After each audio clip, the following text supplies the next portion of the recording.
Why do I always attract unavailable people? Have you ever felt like you're always getting involved with people who don't want anything serious, who disappear, come back, confuse you? And in the end, you're left wondering, what am I doing wrong? It feels like a curse. But is it? In this video, we're going to explore together what lies behind this emotional pattern. Why do you, unconsciously, connect with unavailable people? What does that behavior reveal about you? And, most importantly, how do you break that cycle? Get ready to look deeply into the mirror. Because the answer isn't in the other person, it's in you. And that's one of the most painful and liberating discoveries. The good news? You can change this. Truly, you're going to discover the 10 internal triggers that keep this pattern alive. Each chapter brings provocations, metaphors, and practical ideas. But attention, the last reason is the most deeply rooted and unconscious, and once you understand it, everything changes. Before we continue, leave a comment here. I want to attract someone who's ready for me. That phrase activates change, and of course, like the video and subscribe to the channel. Here, we break emotional cycles with courage and awareness. The illusion of love that must be conquered.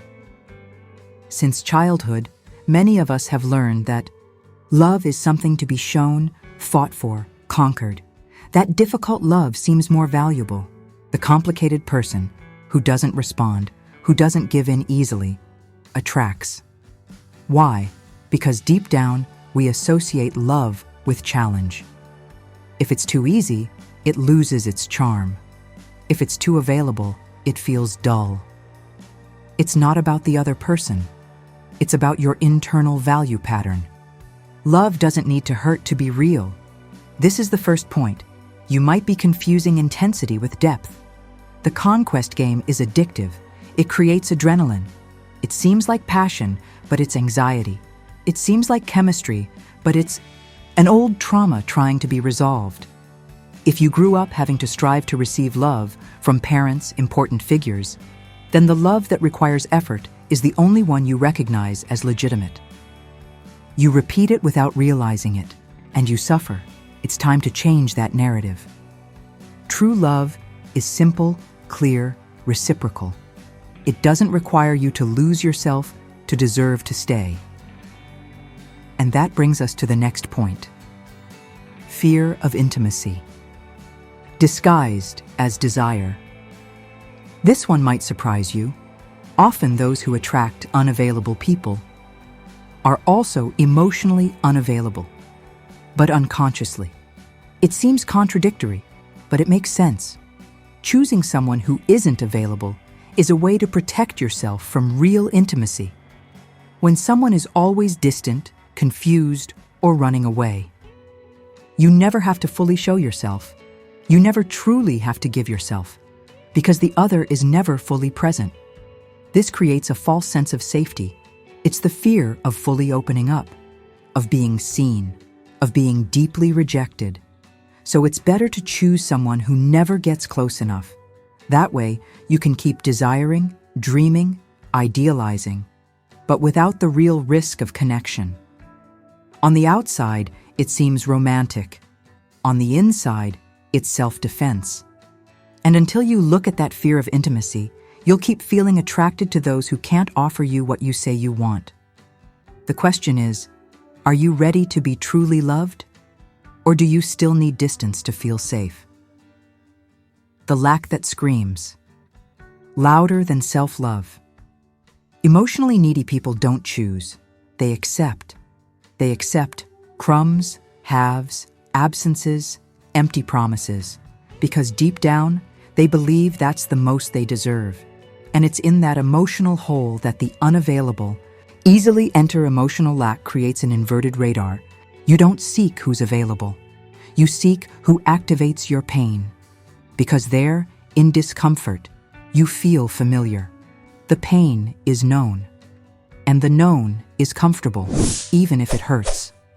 When you love yourself little, the love that the other denies you feels coherent. You think, yes, Maybe I don't deserve more than this.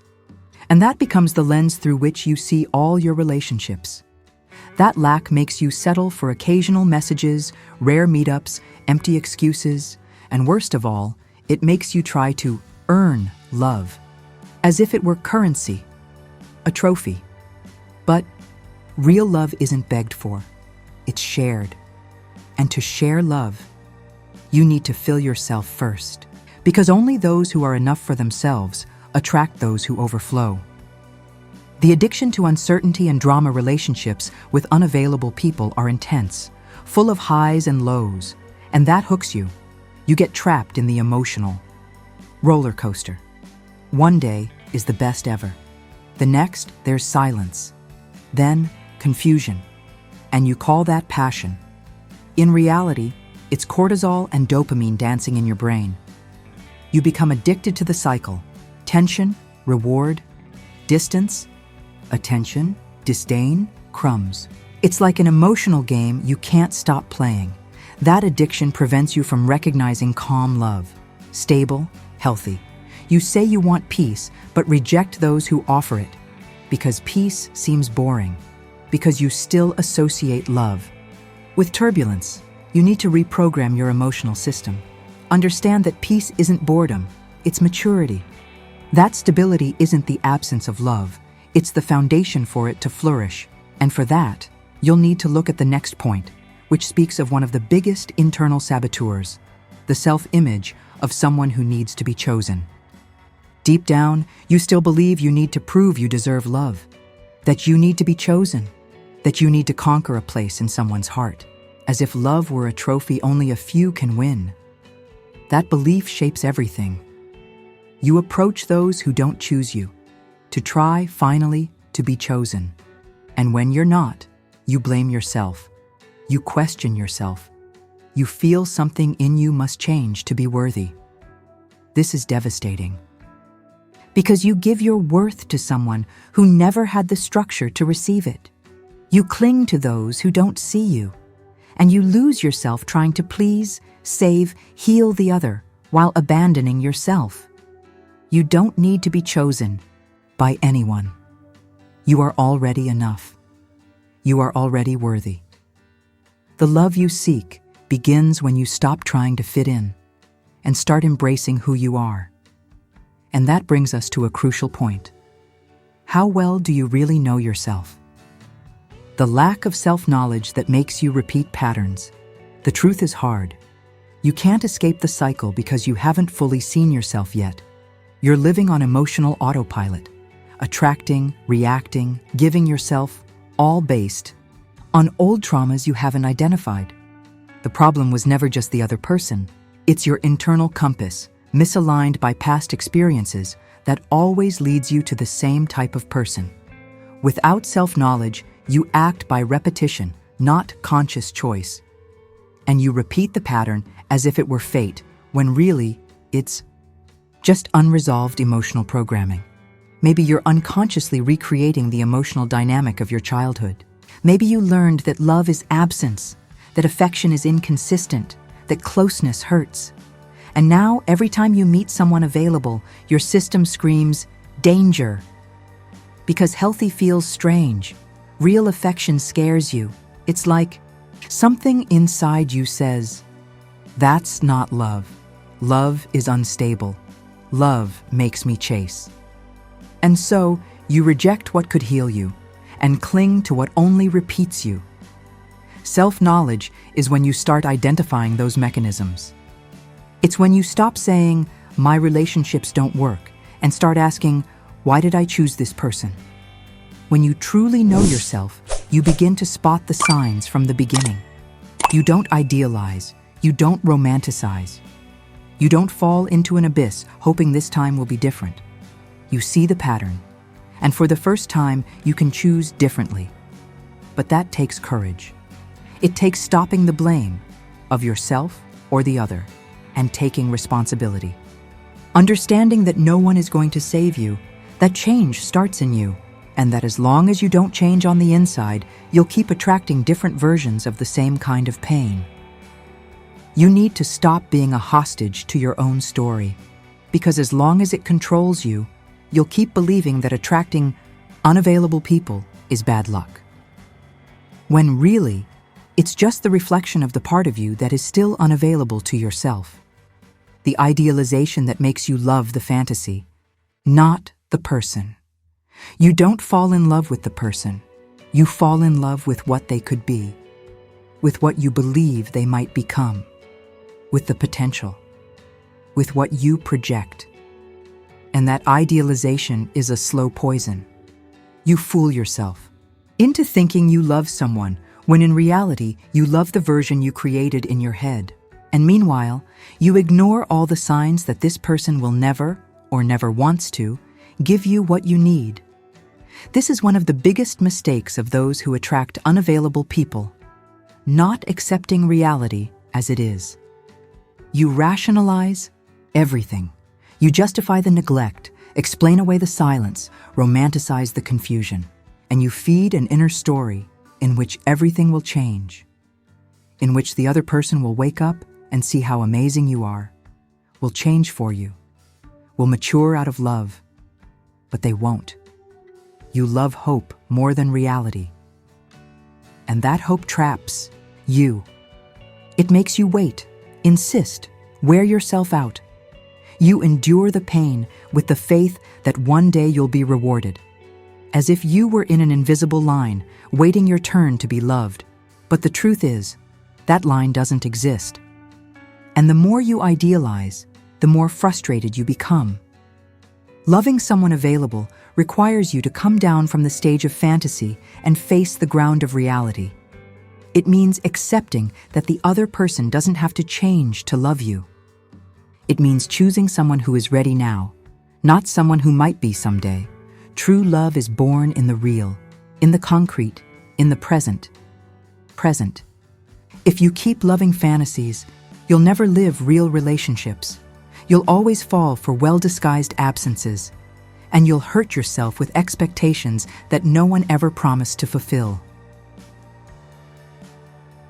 The fear of being alone that makes you accept less behind. Most bonds with unavailable people, there is a silent fear, the fear of being alone. The idea of being alone feels unbearable. You'd rather have someone so-so than have no one. You'd rather suffer for love than face emptiness. And that fear makes you vulnerable to relationships that don't nourish you, but that fill, even if temporarily, the absence of someone by your side. That fear is treacherous. It disguises toxic relationships as companionship. It makes you accept neglect for fear of rejection. It makes you believe that having 10% of attention is better than total silence. But that kind of fragmented love only reinforces the pain. Because with each new abandonment, you feel even more alone and less deserving. Solitude is a mirror. It reveals how whole you can be with yourself. And if you run from it at all costs, it's a sign that you haven't built a home within yourself yet. When you learn to be enough for yourself, solitude becomes chosen solitude. Presence, strength. And from there, you stop accepting crumbs. Because you understand that your own company is already good enough not to sell yourself for just any presence. Being alone is not the problem. The problem is being poorly accompanied and pretending everything is fine. You weren't born to complete anyone, nor to be completed. You were born to overflow. But only those who fill themselves first can overflow. Enough of begging for company. Start becoming someone so whole that others' presence is a choice, not a necessity. The self-esteem distortion that makes you believe you must fight for love. If deep down you still believe you need to prove yourself to be loved, then every relationship will be a battle, a competition, a race for attention, recognition, validation.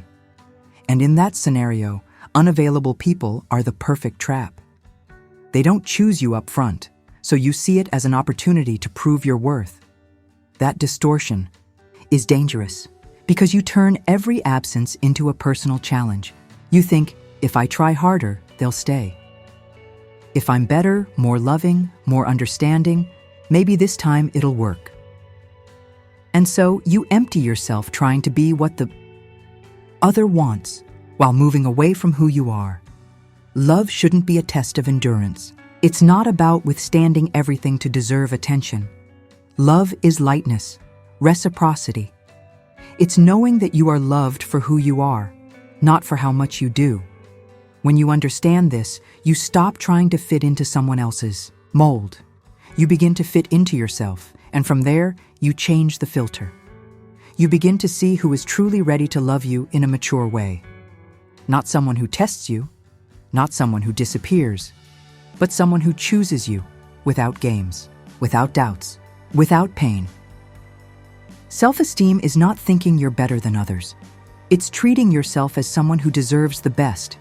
And that best doesn't come from someone who doesn't even know what they want. The part of you that is also unavailable. And now we arrive at the hardest truth of all. Maybe you attract unavailable people because you are also unavailable. In different ways, less visible, deeper, but still unavailable. Because you're afraid, because you're protecting yourself, because you still don't feel ready to live a real love. You may say you want a relationship, but are you truly willing to let go of control, of your comfort zone, of fantasies? Are you ready to be vulnerable, to be seen, to share your life with someone? Or are you still hiding behind unresolved stories, unrealistic expectations, and old fears? As long as you're not available to yourself, to your feelings, your healing, your truth, you won't be able to attract someone who's available to love you, because what you vibrate, you call in. What you accept, you perpetuate. And what you ignore rules you. This is the paradigm shift, the point where you stop blaming the other and start working on yourself, where you stop chasing and start aligning, where you understand that the love you desire only comes when you are truly ready to receive it. And maybe, just maybe, this is the moment of your transformation, of your decision, of your healing. It's time to break this cycle. Now that you've seen all of this, only one question matters. Will you keep repeating this cycle, or will you choose to break free from it? Because now you know, attracting unavailable people is not a coincidence. It's a reflection of wounds, patterns, beliefs that can and must be healed. If this video moved you, like it now. If you recognize someone in this pattern, share it. Someone might really need these words. And of course, subscribe to the channel, because here we don't stay on the surface. Here we go deep, heal, and transform. And write in the comments, I want to attract someone who's ready for me. That's more than a sentence. It's a commitment. The journey is yours. The decision is too. But if you take the first step, life will surprise you. See you in the next video. Be sweet and strong.